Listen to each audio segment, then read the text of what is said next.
धुसुरपुर चाटी यही के रहने वाले हैं, जिनके दरवाजे पर एक कार्यक्रम हो रहा है। आज दादाजी के अंतिम संस्कार त्रयोदशात्तरही के उपलक्ष्य में हम आप एकत्रित हुए हैं। बहुत बढ़िया, बहुत बढ़िया बढ़िया गीत सुनाई के मिला। कोरवा में सट के भा के बिहान कह दी राजा जी। क्या बात है। हेलो। एक दिल है मेरा दिल ही तो है। बारे दिल बड़ा बढ़िया बढ़िया गीत।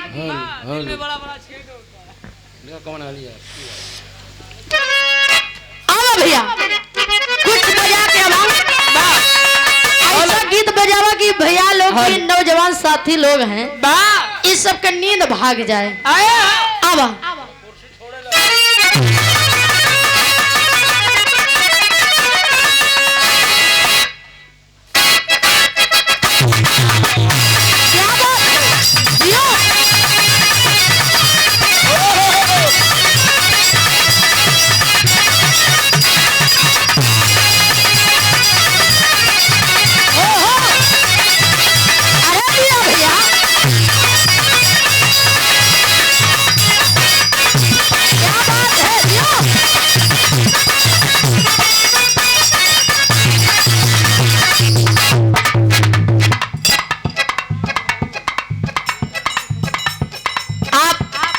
सम्मानित चाचा जी सीताराम सरोज, आप बाबूजी की तरफ से 21 रुपए के महान आशीर्वाद।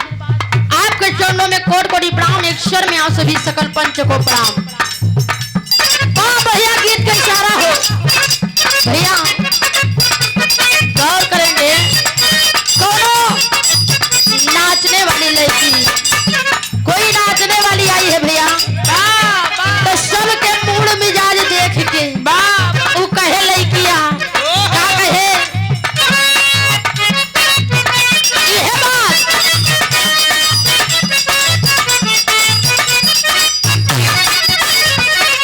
यह कहे भैया ई दारू बजारू है चढ़ जाला हो, ताके हुओ के नियत बिगड़ जाला हो। दारू बजारू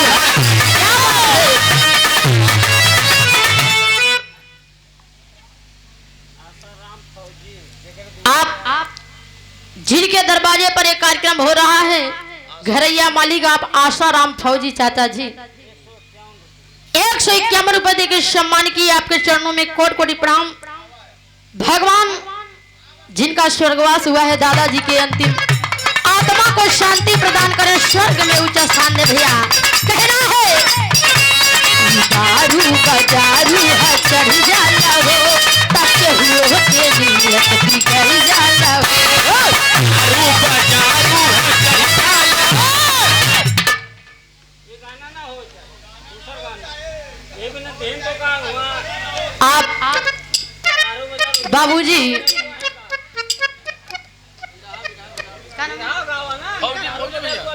फौजी चाचा जी 21 रुपए देकर सम्मान किए। बहुत बहुत प्रणाम। एक स्वर में आप सभी सकल पंच को प्रणाम। हेलो, बहुत बहुत धन्यवाद। कहा था ये दारू बजारू वाला ना हो के चाहिए, मतलब है मैं अश्लील आपके का मिला चाचा। और उधर से कोरवा में धा के बिहान कदी राजा जी, ये तो बड़ा ही अच्छा लगेगा। अब एक छोट सा बिरा रहा है भैया, थोड़ा जाएगा। 9 दिन के पुरान सब दिन के आइए एक छोटा से बिरहा हो जाए, जिस उपलक्ष्य में हम आप एकत्रित हुए। अब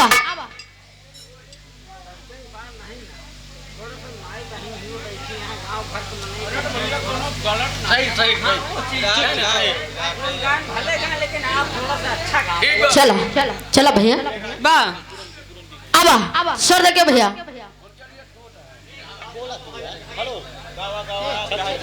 चला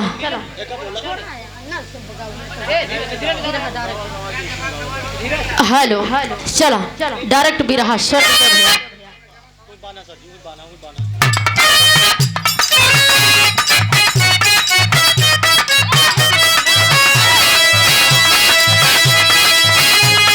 देखा भैया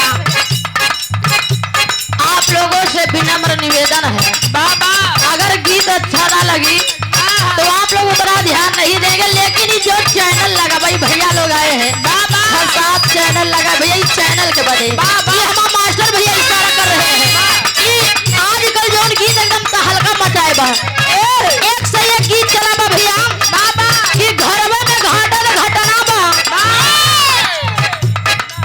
और कहाँ दिमाग को दुआर हाँ हाँ अब भाई खेते में होता तो बताओ ए भैया भाग चला भौजाई देवर धक्का मारत है, हाँ तमाम प्रकार के गीत चल लेकिन इशारा हो, क्या इशारा हो, भोका भौजेरी का भोका पटूना भौजेरी का भोका पटूना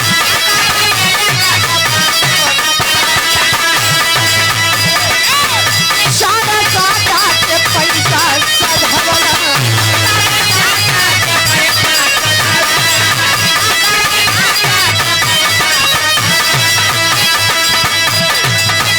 का भौजेरी का भोका पटूना चावला सारा सादा के पैसा सधवला पानी माया करा ए लगला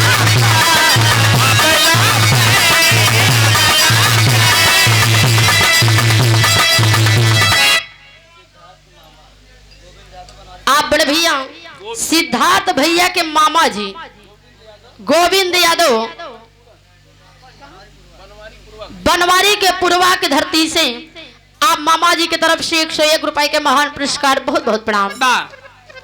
आवा 551 क्या बात है, देखत था 551 रुपया, हाँ यह करबा, उधर तो हकीकत में लुटाई दे, हाँ पूरा जेब खाली कैल है इधर।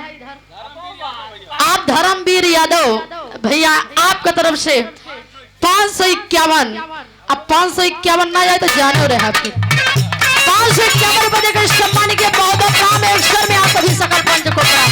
आवा क्या बात है, कहे तो नहीं तानी माया करा ए बेला बला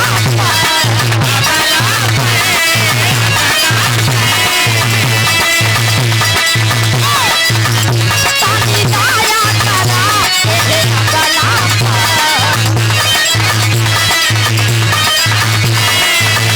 होई जाई पवन तुम भगला सारे पारे चिन्हते भगला आवट ओ आवट आओ क्या बात है जी, अरे भैया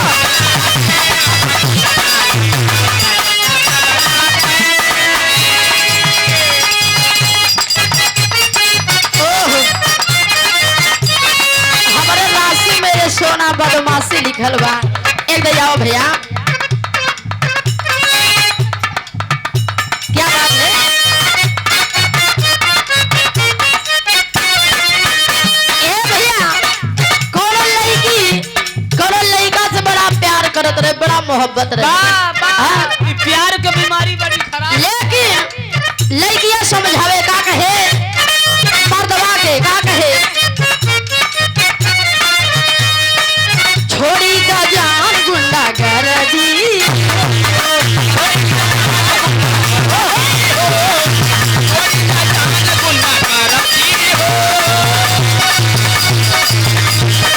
ये भी लाया रवि को भारती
के उपलक्ष्य में हम आप एकत्रित हुए हैं। दादाजी के बेटे शंभू यादव आपकी तरफ से 201 रुपए के महान पुरस्कार, बहुत बहुत प्रणाम। आशीर्वाद है कि हम बच्चे अपनी कला में कामयाब रहे।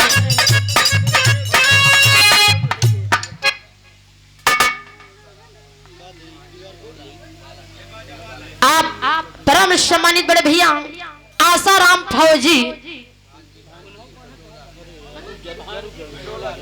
आपके भांजी बिटोला के तरफ से 201 रुपए का महान पुरस्कार, बहुत बहुत प्रणाम। एक स्वर में आ सभी सकल पंच को प्रणाम भैया। अब यह कहे देखा भैया जब मर्दवा नाच देखे चला गया, इधर जब आवत है नाच देख के गायक जी कहा है रखो ऊपर चढ़ गई है का देखा जब मर्दवा आए तो मेहररुआ इधर खाना पानी सब बंद कर दे बाबा कहे जा तोहर नाचे देख के पेट भरी। ए भैया उस समय उस मर्दा कहे का कहे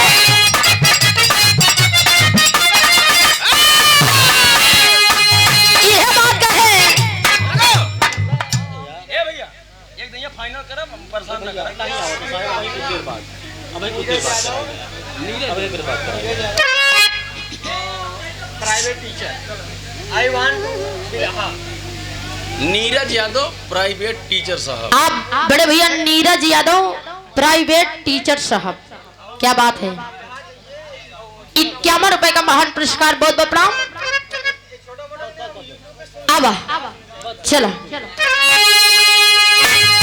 यह गीत यह माता कही है बात क्या कहे नहीं खाना देवेलू सबेरे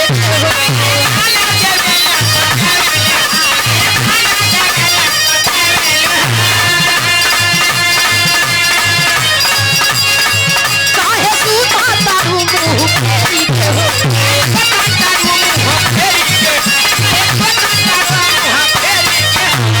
हेलो अब भैया स्वर दे के छोटा सा बिरहा हो जाए, थोड़ा जाए रहा भाई हम दई दे भैया अब पैसा डाल दे दे हम पैसा बड़े परेशान ऑनलाइन चाहत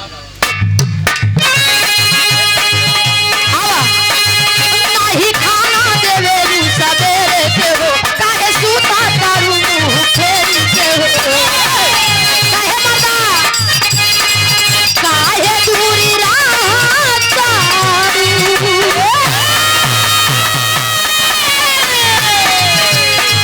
काहे दूरी रात तारू हमारा से हटी के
हेलो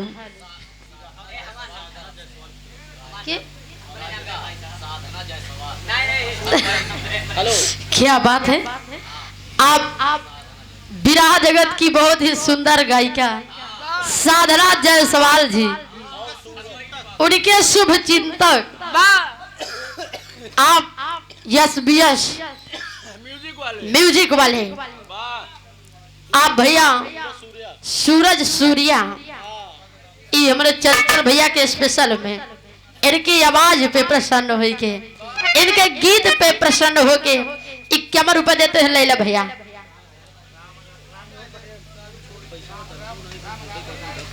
आप चाचा श्री राम आधार प्रधान जी, क्या बात है प्रधान जी, इतना दिन बाद मतलब इतना देर बाद दिखाबो भाई, तो वो 21 रुपया में 21 रुपया प्रधान जी काम चलो बे 21 रुपए देके सम्मान किए, बहुत बहुत प्रणाम। आपके प्रधानी बरकरार रहे। नरेगा में पैसा कमावे लगा आवा चला शब्द के भैया।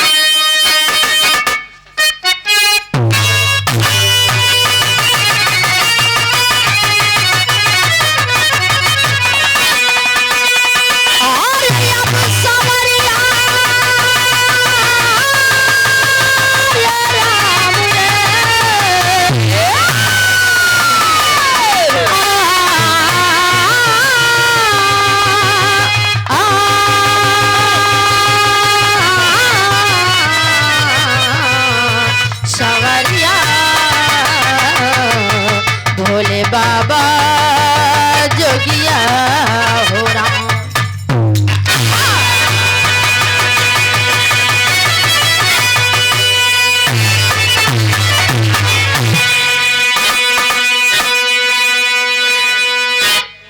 आओ भैया, आज तेरे ही के उपलक्ष्य में हम आप एकत्रित हुए हैं। मिलता जुलता विरह 4 लाइन भूमिका में कहना है।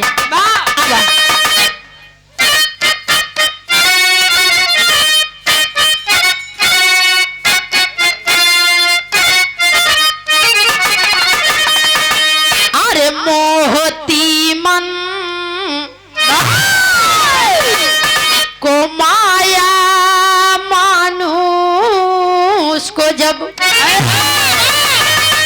अरे तकायर तका काम कुल में वही अरे दे दा दर्द दरिंदा दया ना करे।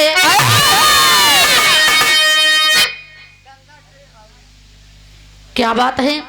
आप चाची जी गंगा गेस्ट हाउस,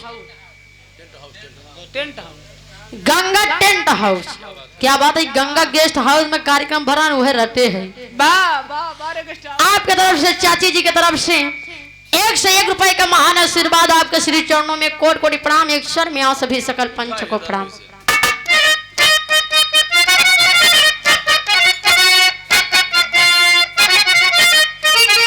अरे दे दा दर्द दरिंदा दया ना करे, पाप का पीता है प्याला पापी वही, धन धर्म ध्यान धरता है ईमान को, खूब खामोशी खाती है खुल के वही। अरे दया राम भी दर्द जाने सभी,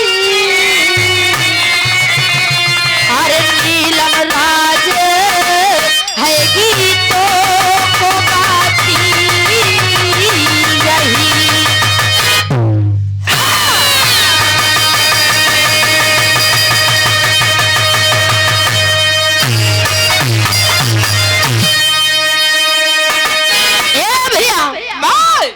मोहती मन को माया मानुष को जब करता कायरता का काम कुल में वही, यानी कि जब मानव के पूरे दिल दिमाग में भैया माया समा जाए लोग माया जाल में फंस जाए तब उल्टा सीधा काम सुझबे करी।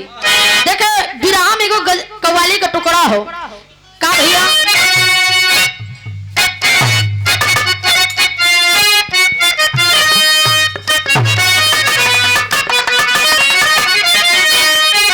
ये कव्वाली का टुकड़ा बा ला भैया भैया बाबू जी भैया।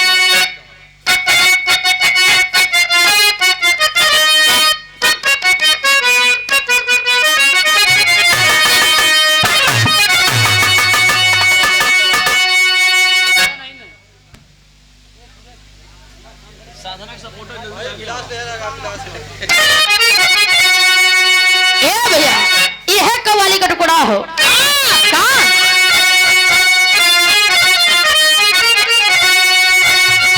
अरे उठो मुसलमान नमाज पढ़लो, उठो मुसलमान नमाज पढ़लो या फिर मेरा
चले है राजा शिकार करने।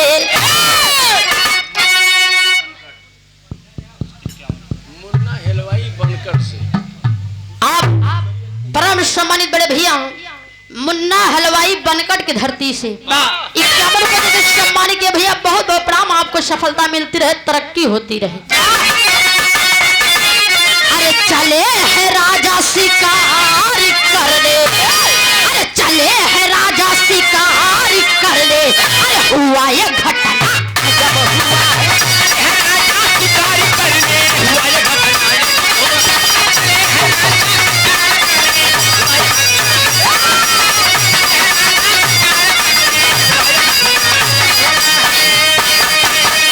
अरे चले है राजा शिकार करने।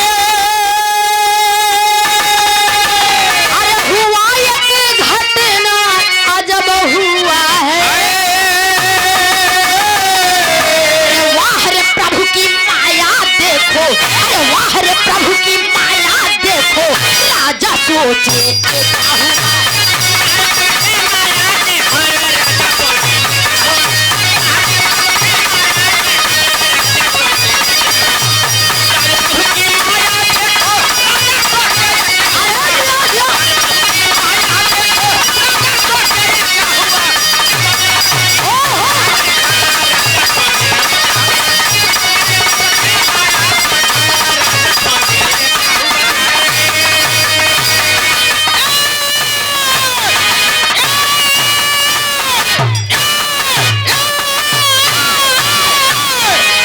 बात है भैया,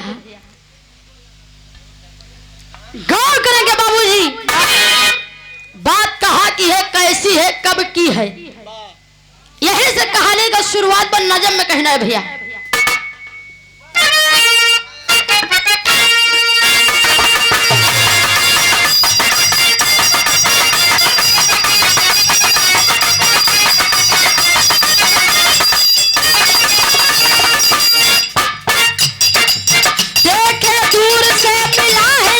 शिकार सुनो,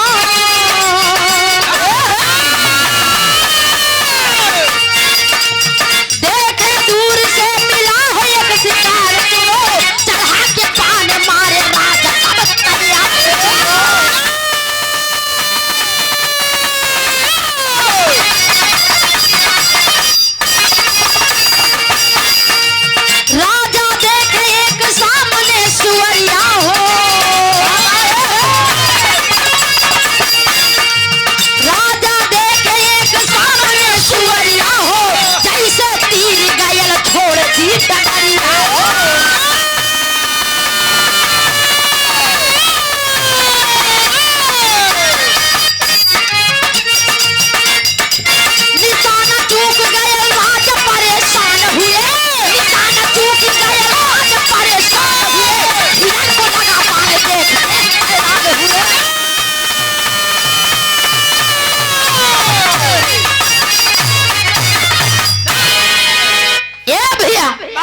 राजा विक्रमादित्य शिकार खेलने जाते हैं।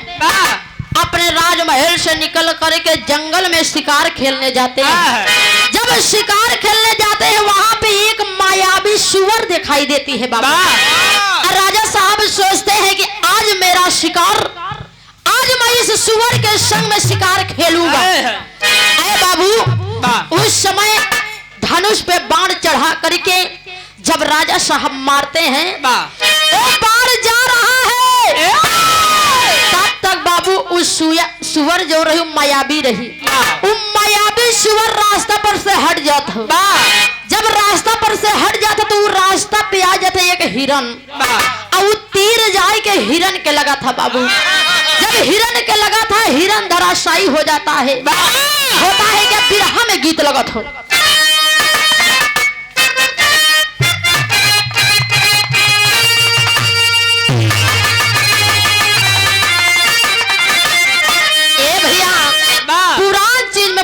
होत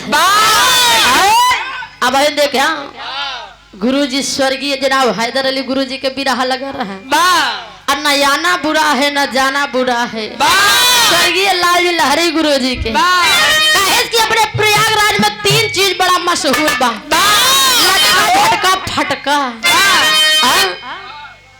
3 चीज बड़ा मशहूर बा। अब ये पुरान चीज में बड़ा दम होता है। लाइन बाऊ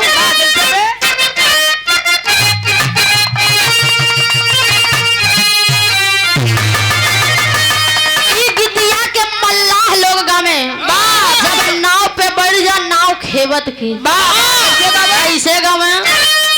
अरे तो हो के चढ़ाओ मई मैया,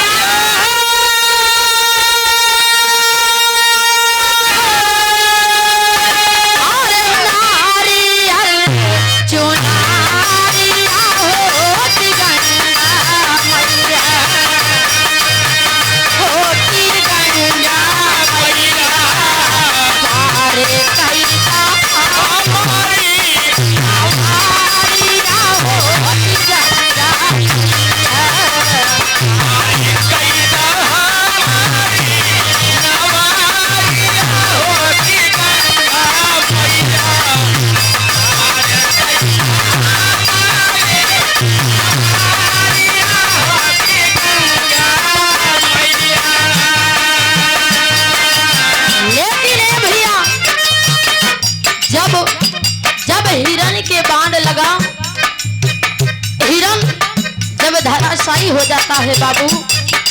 उस समय 1000 हिरनियों के बीच में एक हिरन रहता था बाबा, और वही हिरन के तीर लगी बा 1000 हिरनियां इकट्ठा हो जाती है, और 1000 हिरनियां रो रही है, बिलख रही है।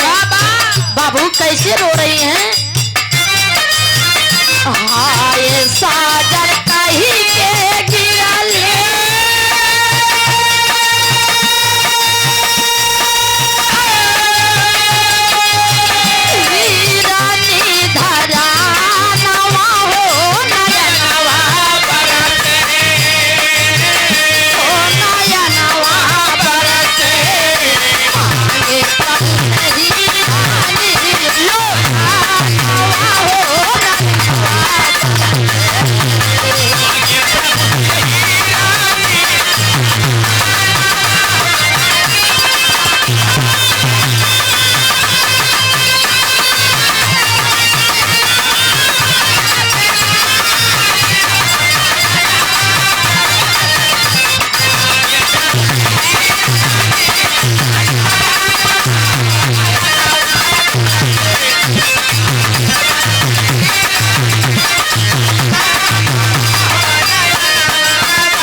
जब तीर लगा, हिरन मर जाता, उसकी मृत्यु हो जाती है बाबू। वो भगवान को प्यारा हो जाता है। इधर 1000 हिरनियां इकट्ठा हो करके रो रही है, बिलख रही है, अपने हिरन के लिए तड़प रही है बाबू। तब तक 1000 हिरनियां कहती हैं कि हे राजन, राजा विक्रमादित्य से कहती है कि हे राजन, जिस प्रकार से आज तूने मेरे स्वामी मेरे भगवान को मारा है,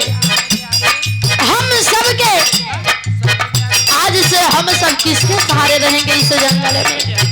जिस प्रकार से आज हम लोग तड़प रहे अपने हिरण के लिए, ऐसा तू भी तड़पेगा अपनी रानी साहिबा के लिए।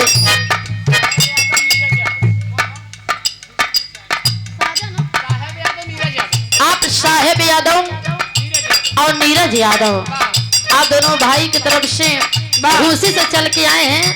51 रुपए देकर सम्मान किए, बहुत बहुत प्रणाम। अरे बाबू, उस समय वो हिरनिया शराब देती हैं।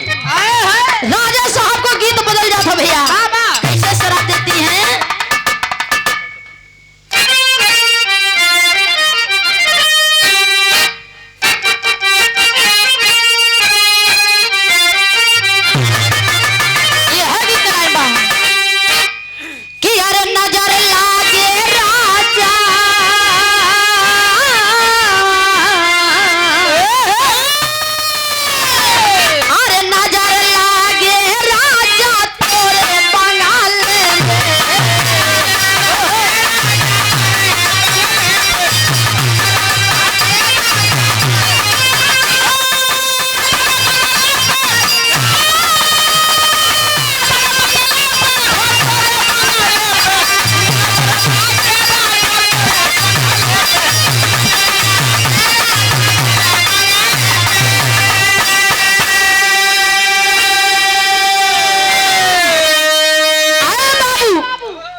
हिरनिया शराब सुनाती है।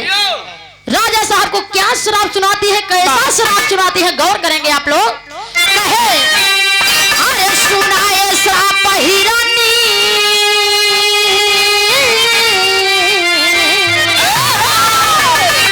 अरे सुनाए श्राप हिरनी राजा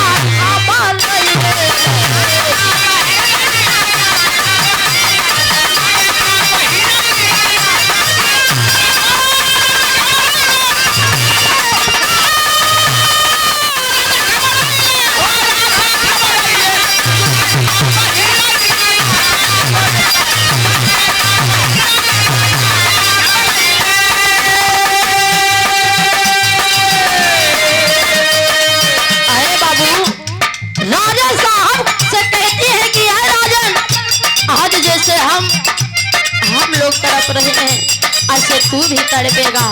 किसके लिए कहती हैं?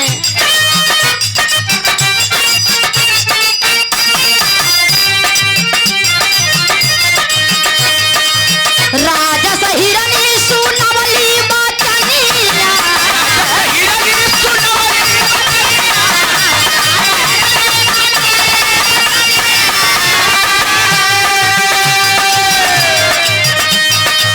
नारी के छूट जला कोई होई बदनिया,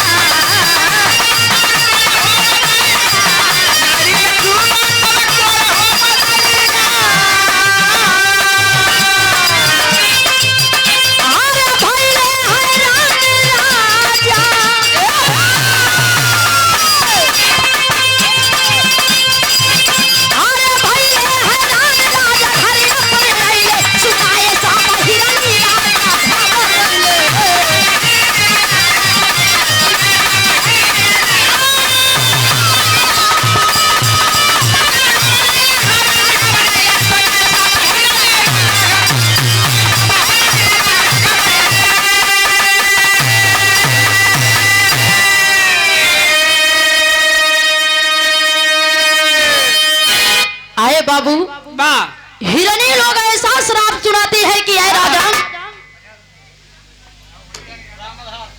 आप चाचा श्री रामधार प्रधान जी 51 रुपए के सम्मान की आपके चरणों में कोटि कोटि प्रणाम। ईश्वर में आप सभी जनता जनार्दन को प्रणाम।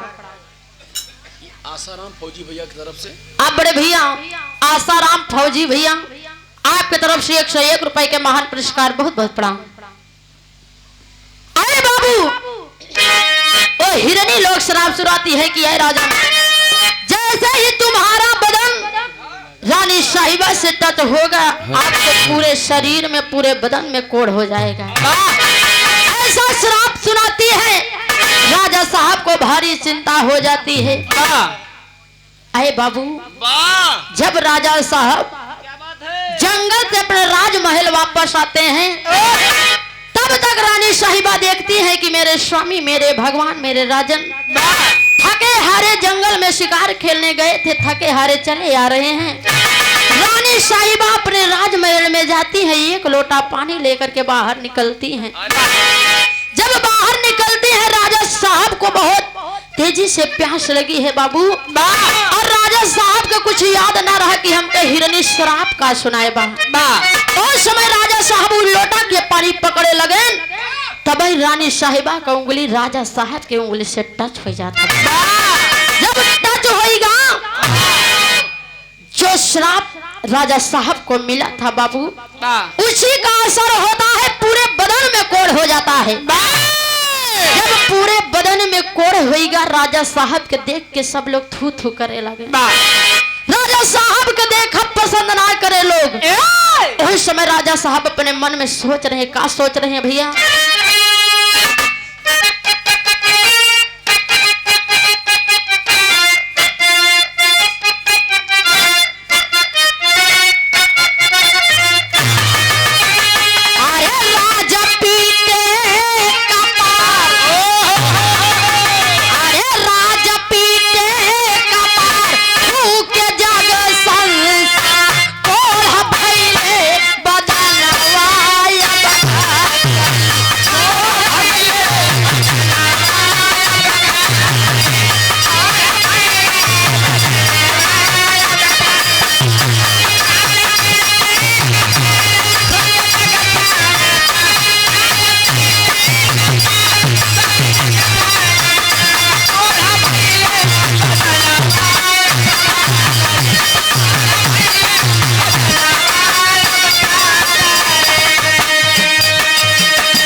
कोढ़ हो गया है। सभी लोग हमसे रास्ता दे रहे हैं, मतलब रास्ता छोड़ दे रहे हैं।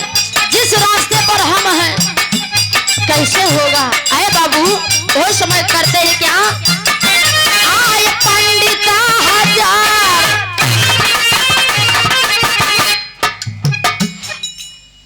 जगदेव यादव इसी गांव से। जगदेव यादव आप चाचा जी धूसुरपुर चाटी यही के रहने वाले हैं। आपके तरफ से 51 रुपए के महान पुरस्कार, बहुत बहुत प्रणाम। ईश्वर में आ सभी सकल पंच को प्रणाम।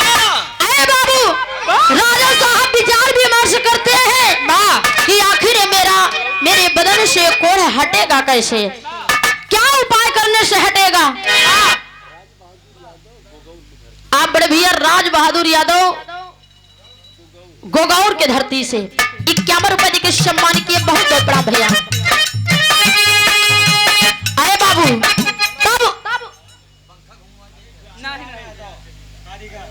आप बड़े भैया तुलसी राम यादव कारीगर साहब, आज भैया भोजन बना रहे हैं का?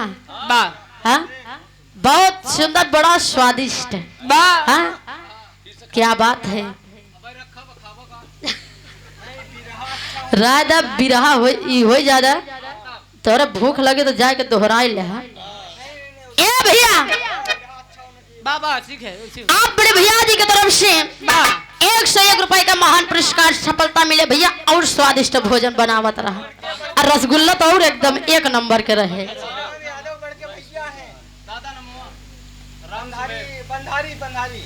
आप दादा पंधारी, राम सुमेर उर्फ पंधारी दादा, क्या बात है। आप बाबूजी की तरफ से 51 रुपए का आशीर्वाद, आपके चरणों में कोट कोट प्रणाम। बिटिया के आशीर्वाद देके अपने बिरहा जगत में नाम रोशन करें। आए पंडिता हजार, आए पंडिता हजार, सब करते विचार, छोड़ कवने जतनवा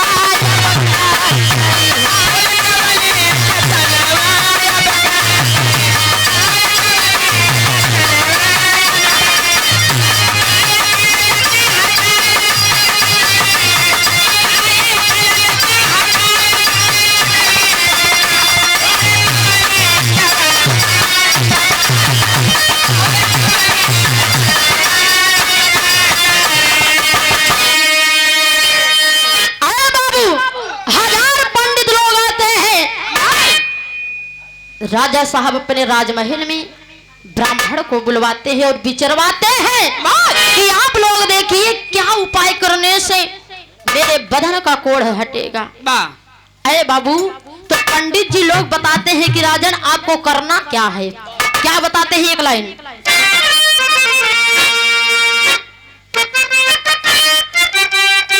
अरे बाबू,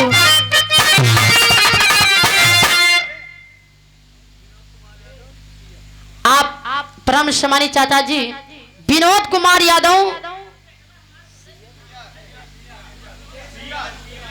सिया गांव का नाम हो, सिया के धरती से 51 रुपए के महान पुरस्कार, बहुत बहुत प्रणाम आपके चरणों में, कोटि कोटि प्रणाम। अगर कोनो गलती हो जाए देखा भाई, गायक जी कहे ना कि कमों में काम चल जाए, तो ये जान ला 51 दे है, आधा लग जाए। अगर कोनो कमी हो तो भैया 100 रुपया में काम चल जाए। अब भैया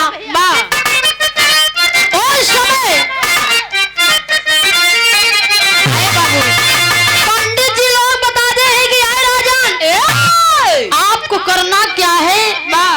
हम सब विचार किए, आपको करना है एक कुंवारे बालक, यानी एक कुंवारा बालक लाइए और अपने राजमहल में उसका बलि चढ़ाइए।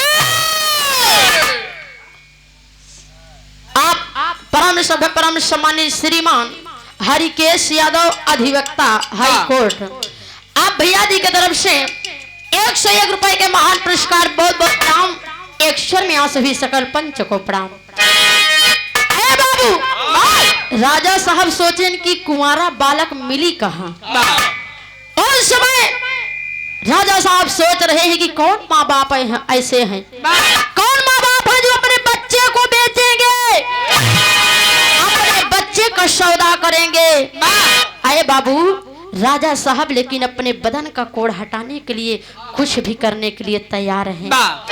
राजा साहब कह रहे हैं, राजा साहब ढिढोरा पिटवा देते हैं, डुकी पिटवा देते हैं और मंत्रियों से कहवा देते हैं कि आप लोग जा करके नगर में ढिढोरा पीट दीजिए कि जो भी माँ बाप अपने बच्चे को बेचेंगे राजा साहब ढेर सारा धन दौलत देंगे।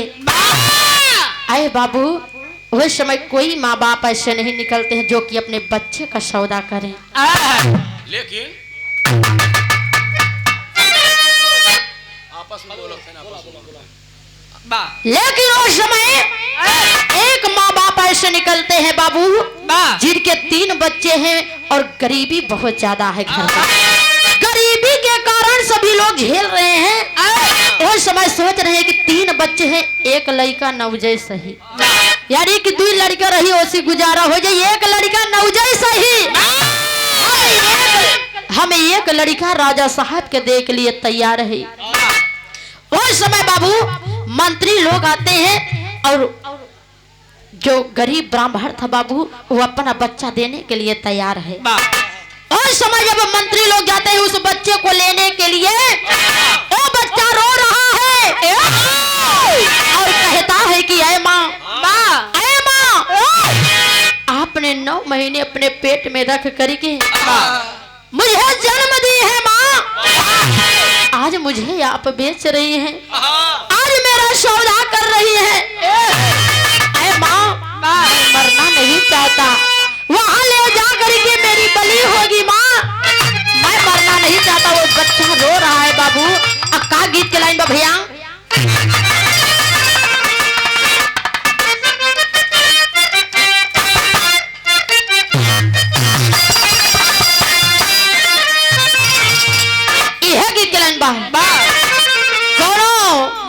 मरद के ए गायक जी बारे मरद का बहा मरद के कोनो मरद धरत हो का ए भैया, कोनो मरद के मेहरारू बारे मेहरारू, हाँ हो उ मर्दवा के दुल्हनिया, मेहरारू अपने मर्दा के छोड़ के और हमेशा खातिर अपने नैहरे चली जात हो। जब नैहरे चली जात हो भैया का कहे बा कोनो कमी रही होई अब उ समझे वाले समझे का कारण बस उ छोड़ के जाता बा ए भैया जब मेहररुआ हमेशा के लिए वो मर्दा के छोड़ के चले जाता तो बेचारा रोवत है बा रोए तो गांव समाज के लोग इतना दिलदार होती कि वो जाए के समझावत है कि ए मुन्ना ए बचवा ई मेहरारू के लिए रोवे के ना चाहिए हम लोग हबे हैं एक ही गई तो दूसरा आई हाँ अब हो जाई तो लेकिन बचवा तो हिम्मत ना हारे ए भैया उस समय वो दादा लोग समझावा थी उन लड़का के वो मर्दवा के समझावे कैसे समझावे अरे जिंदगी में जाहर अपन जिंदगी में जाहर अपन गोवा जानी यह समझावे कि जिंदगी में जाहर अपन गोवा जानी दूसर में हेरारू वाली गोवा जानी जिंदगी में जहर अपने गोवा जिंदगी राहू सर में हेरा रुआई गोवा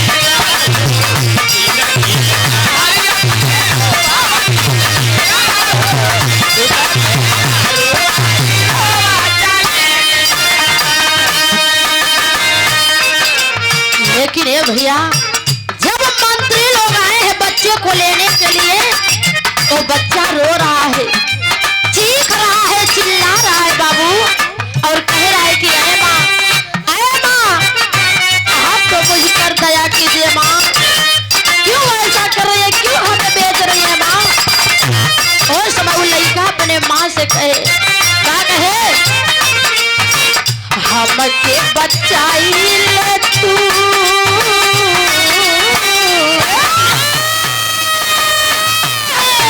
हमके बचाई ले तू हमारी मरिया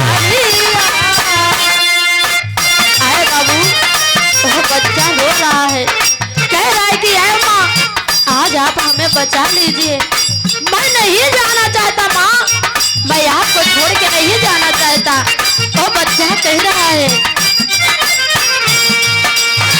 हमके बचाई ले तू हमारी मरिया ओ दिया उठा के ऊपर डाल दाया चरिया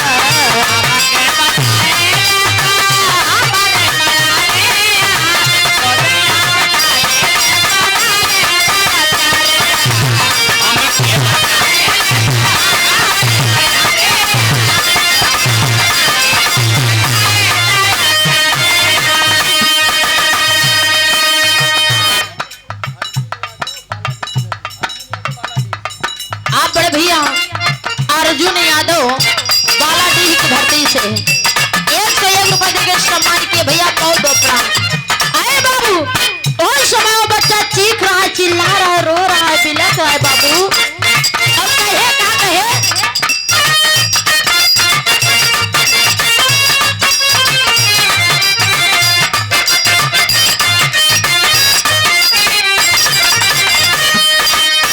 बचपन में रहले तोरे गोदी के दुलरवा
अहे बाबू, कहा जाता है कि मोहती मन को माया मानुष को जब, यानी कि वो माई बाप की माया मोह ले बा, यही से कायरता वाला काम करत हो, अपने बच्चे को बेच रहे हैं। आज उस माँ की ममता भी फीकी पड़ गई है बाबू। कह रहा है भैया,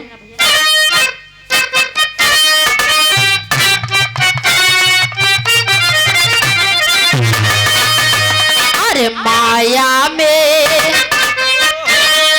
ममता मन को,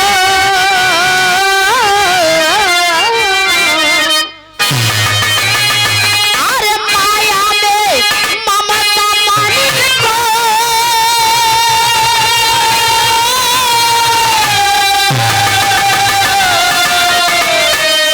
माया में ममता मन को मोहती, अरे सजाया सुमन सुहाने माली दाम लगाया,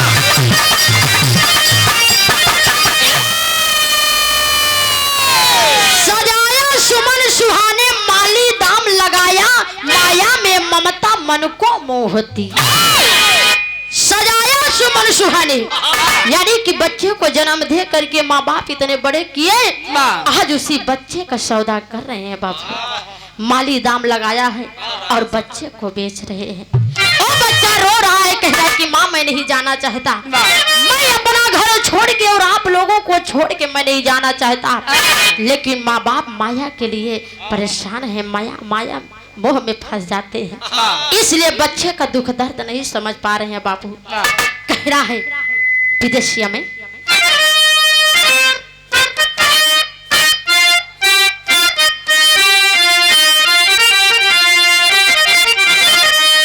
आए बाबू, जब माँ बाप झटक दे रहे हैं, बच्चे से कोई लगाव, कोई स्नेह, कोई प्रेम नहीं रख रहे हैं, उस समय जब मंत्री लोग पकड़ते हैं बच्चे को, पकड़ के ले जाने लगते हैं, वो बच्चा रो रहा है। कहे का कहे, खिली हले पकड़ा मंत्री, अरे जब या कवरिया हो,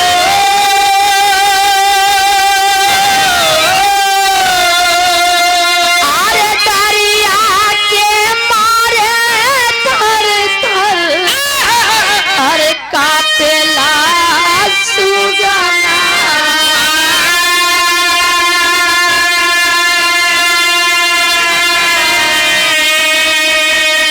अरे हाय माई हाय बाबू,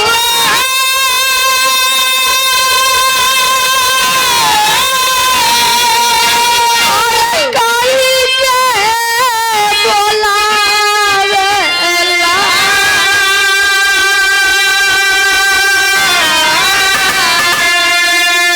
अरे एक बेरी ताकी दे तू, अरे हमारी मायरिया,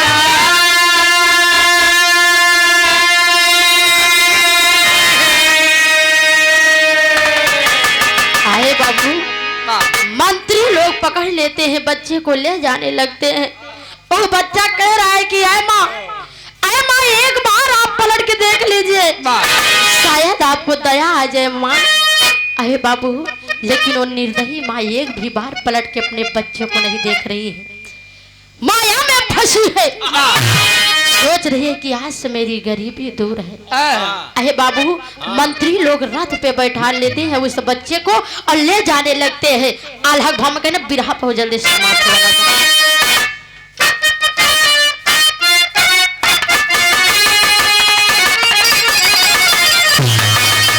अरे सर पर चला लइके, अरे सर पर चला लइके, सुना रात बनवा भैया,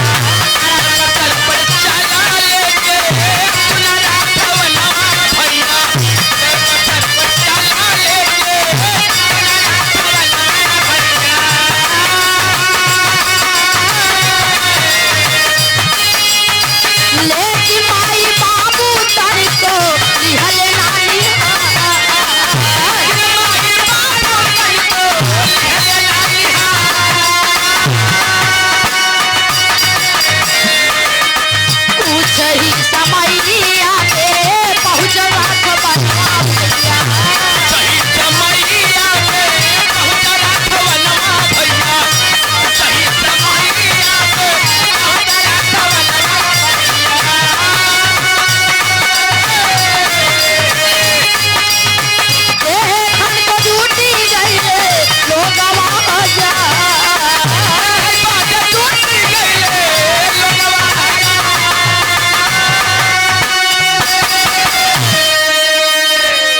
आए बाबू, हाँ।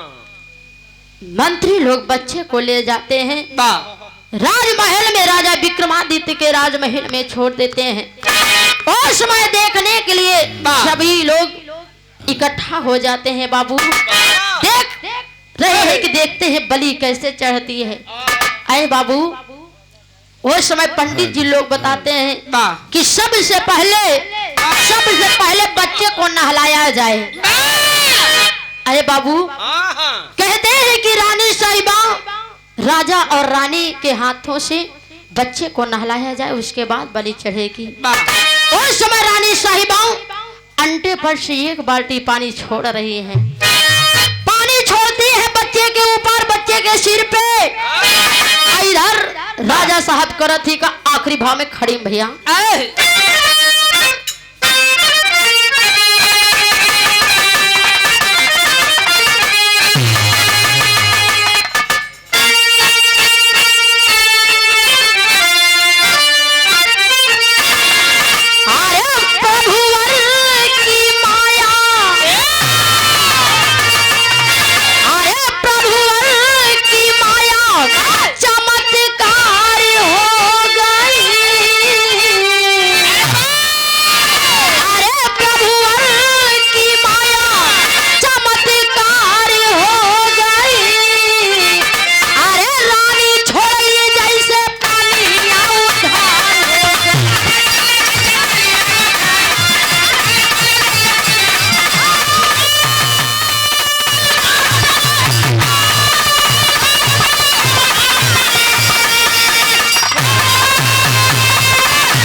बाबू, रानी जैसे जल छोड़ली लालन के सिरवा, राजा तब धोवे चलले लाल के पैरवा।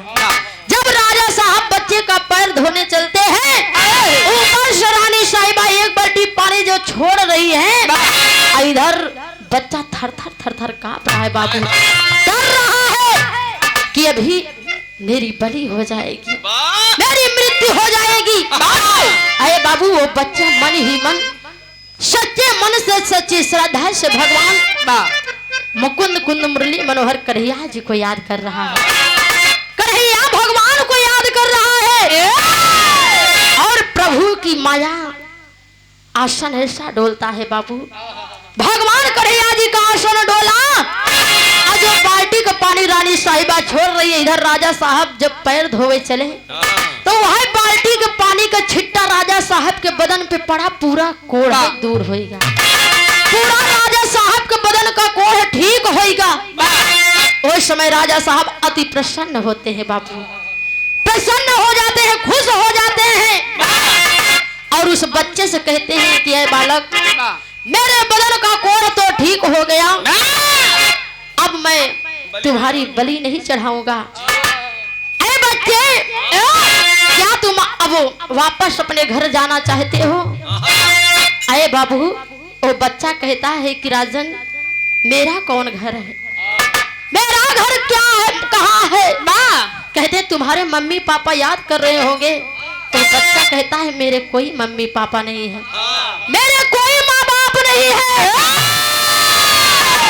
अगर मेरे माँ बाप होते तो मुझे थोड़ी सी धन दौलत के लिए मेरा सौदा ना करते। इसलिए राजन, अगर आप अपने राजमहल से मुझे वापस लौटा देंगे तो मैं कहीं भी भिक्षा मांग के अपना पेट भर लूंगा, लेकिन मैं वापस अपने माँ बाप के पास कतई नहीं जाऊंगा। अरे बाबू, उस समय राजा और रानी के बीच एक को लड़का नाय रहा। उस समय राजा साहब उस बच्चे को अपना बेटा समझ के अपने राजमहल में रख लेते हैं। राजा विक्रमादित्य का बेटा हो जाता है और रानी साहिबा राजा साहब उस बच्चे को अपने राजमहल में रख लेते हैं। बाबू, बच्चे का जीवन संवर जाता है। यही से मेरा विरह समाप्त है। गुरु घराने के परिचय में कहना है,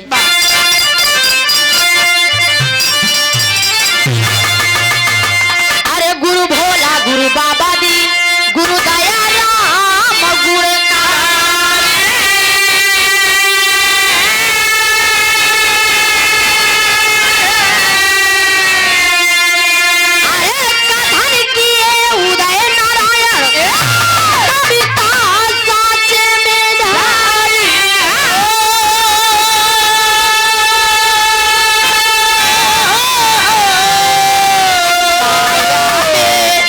माया